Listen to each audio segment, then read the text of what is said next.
Today I'm here to talk about how social media and mass communication have a negative impact on our lives. My first claim is that social media and mass communication is extremely distracting for young people. My first piece of evidence is from the textbook on page 296, chapter 12. There is research demonstrating that constant connection reduces attention span, but you only have to look at your own behavior. Are you easily distracted in class?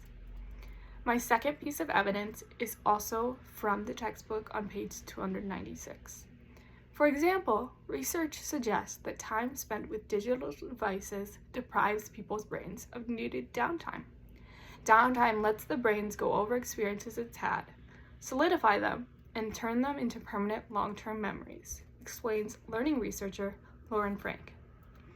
This data clearly shows that social media and mass communication is extremely distracting and disruptive for the human mind.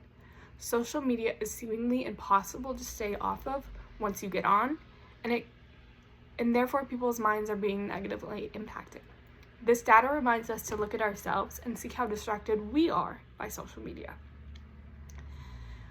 One impact of this is schoolwork. Many people cannot get schoolwork done without being distracted by social media. I know myself trying to do this assignment alone. I was constantly being distracted by social media. Another impact is our relationships. People struggle to make meaningful relationships because they're constantly distracted by social media. I know people who can't get through family dinners without being on social media. And the final impact is jobs. It's awful to walk into a store and see people on their phone and not get greeted, but it's because of the constant distraction of social media. My second claim is that social media and mass communication negatively impact people's self-image. My first piece of data is from childmind.org, Social Media and Self-Doubt.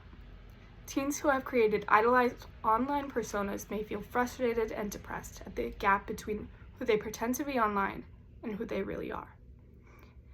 My second piece of data is from health.clevelandclinic.org, How Social Media Can Harm Your Body Image. One study of teen girls found that the more time they spent using social media, the more likely they were to experience body dissatisfaction, and even depression. It's clear that social media and mass communication have a negative impact on people's body image. People who see other people online with these perfect bodies struggle to look at themselves and wonder why they don't have this idealized version of other people. And these people who are putting out these best versions of themselves struggle to debate who they really are. Are they this best version, or are they who they truly are? The first impact is mental health. You have to have a good relationship with your body and your self-image in order to have good mental health. It's the most important thing. And social media is constantly creating a space for negative body image. Therefore, it's creating an overload of bad mental health. The second impact is relationships, especially the struggle of relationships with these people who are putting out these best versions of themselves online. If your friends are putting these versions out, you struggle to relate to them because you know that's not the real them, and you struggle to understand why they would put this information out. And the final thing that's impacted is food. People's relationships with food are going to be affected if they have negative views on their own bodies. The first thing people turn to, unfortunately, when they have bad views of their body is their relationship with food. And this can be very unhealthy if they're trying to look for this perfect body through their relationship with food. My final claim is that social media and mass communication spread hate. My first piece of data is from ScienceDirect.com, Social Media and Online Hate. Online hate is persuasive.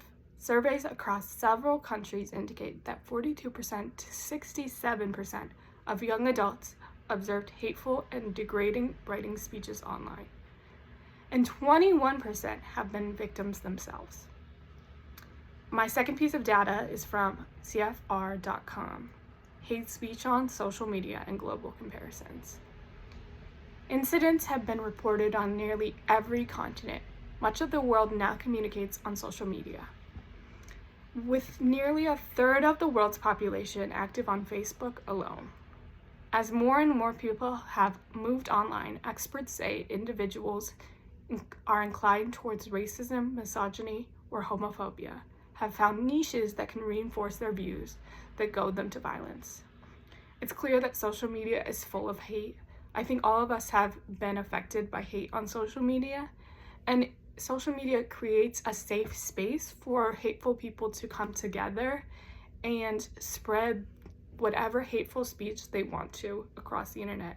And it allows them to hide behind a certain image so that you can't discover who they really are.